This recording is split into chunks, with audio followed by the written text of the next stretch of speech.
ចេះតែទ្រាំទៅឥឡូវយើងញ៉ាំតែពងទាចេះតែញ៉ាំទៅយើងញ៉ាំមួយគ្រារួមមួយគ្រាតែបងសូមសន្យាមិនឲ្យរូបអូនវេទនាដល់ថ្ងៃមុខយើងរៀបការជាប្តីប្រពន្ធនឹងគ្នាយើងយកលុយកាក់ដាក់សន្សំញាត់ចូលកងធនាគារអូនចេះទុកដាក់បងអ្នកខំព្រោះកងយើងជាមួយគ្នាបែកញើសស្រាក់យើងសស្រាំរងចាំពេលវេលាអរគុណរូបអូនដែលរងចាំថ្ងៃអាពាហ៍ពិពាហ៍បន្ទប់យើងតូចតែស្នេហាយើងធំជាក្មេងកុំហូចខ្លាចជាកងក្រមុំអរគុណដល់មេបាដែលឲ្យយើងជប់ជុំអូនជាខ្លាចជាម្ដាយគេហើយកុំចេះតែយកបន្ទប់យើងតូចតែស្នេហាយើងធំជាក្មេងកុំហូចខ្លាចជាកងក្រមុំអរគុណដល់មេបាដែលឲ្យយើងជប់ជុំអូនជាខ្លាចជាម្ដាយគេហើយកុំចេះតែយកមិនគួរណាសោះអូនស្រឡាញ់ប្រុសដែលសាមញ្ញធម្មតាថតព្រីវេឌីងបងពាក់ចិញ្ចៀនបងអៀនមកកាមេរ៉ារៀបចំផ្លែឈើសំណំសំនួនបងជូនទៅដល់មេបាឲ្យគេច្រណែននឹងគូស្នេហ៍យើងព្រៀបដូចភ្លើងតណ្ហាអូនឈឺដែរទេពេលមាសមេពេលអូនធ្លាក់ពីលើមេឃឲ្យតែអបសអូនល្អអូនសដូចមិនដូចជ័យមិនចង់អ៊ូទេអ្នកគ្រប់គ្នាតែវាដូចជាលយពេកដូចទេធីតាដូចទេវតាដែលធ្លាក់ចូលពីលើមេឃពេលរំងលោតដើបចង់ទាញថ្វាល់អូនមកទាញត្រជាអូនមកសើហើយប្រាប់ថា I love you បងនៅកើតមិនថាយប់ថ្ងៃឬព្រឹកបើសិនមិនបានណែបណើស្នេហ៍យើងមិនស៊ីចម្ពូបន្ទប់យើងតូចតែស្នេហាយើងធំជាក្មេងកុំហូចខ្លាចជាកងក្រមុំអរគុណដល់មេបាដែលឲ្យយើងជប់ជុំអូនជាខ្លាចជាម្ដាយគេហើយកុំចេះតែយកបន្ទប់យើងតូចតែស្នេហាយើងធំជាក្មេងកុំហូចខ្លាចជាកងក្រមុំអរគុណដល់មេបាដែលឲ្យយើងជប់ជុំ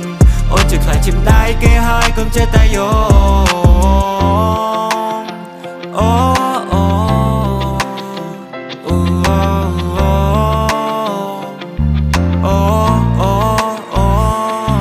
សួរជីវ៉ាថ្ងៃនេះរៀបរាប់ឲ្យអូនសង្ហាឬទេចាប់ពូឬបងថ្ងៃនេះនួនឡងប្រពន្ធបងសាជាងគេញញឹមក៏ស្រន់សម្រងក៏បានកល្យានបានមកក៏ផ្លេថ្ងៃក្រោយទឹកខ្មុំចង់សួរមានមុំយកបត់ប្រមាណនេះមេបងមិននិយាយលេងទេមិនអូនធ្វើមុំអញ្ចឹងបងជាសសគ្រួសារធ្វើឲ្យស្នេហាមានលំនឹង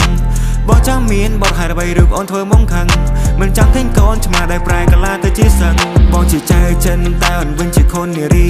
បងជាយ៉ាងគួរតែអូនវិញជាស៊ីឡុងនីស្នេហាយើងក៏ក្រើកអរជួយព្រះធរណីបងសន្យាឲ្យជីវិតអូនគឺដូចជាចានសេឈីបងធ្វើឲ្យអូនឲ្យមានសុភមង្គលគ្រាដែលយើងវេទនាតែមានអូនអ្នកជួយបញ្យល់ឲ្យដល់កិនឲ្យបងគិតឲ្យដល់គោលឲ្យបងយល់ពីការពិនថាស្នេហ៍អូនមាននទីពលអូមកស្នេហាស្នេហ៍បងអូមកស្នេហាទេវតាចងក្រងអូមកស្នេហាស្នេហ៍ស្នងអរគុណស្នេហាដែលស្រឡាញ់រុំបងបន្ទប់យើងតូចតែស្នេហាយើងធំជាក្មេងកុំហូចខ្លាចជាកងក្រមុំអរគុណដល់មេបាដែលយើងជប់ជុំអូនជាខ្លាចជាម្ដាយគេហើយកុំចេះតែយកបន្ទប់យើងតូចតែស្នេហាយើងធំជាក្មេងកុំហូចខ្លាចជាកងក្រមុំអរគុណដល់មេបាដែលយើងជប់ជុំអូនជាខ្លាចជាម្ដាយគេហើយកុំចេះតែយក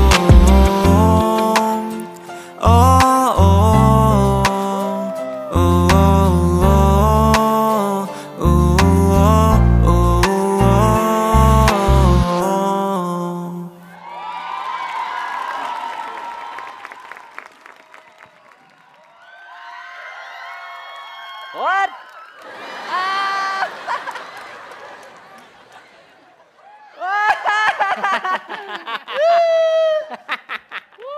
បងទៀតមកក្រោម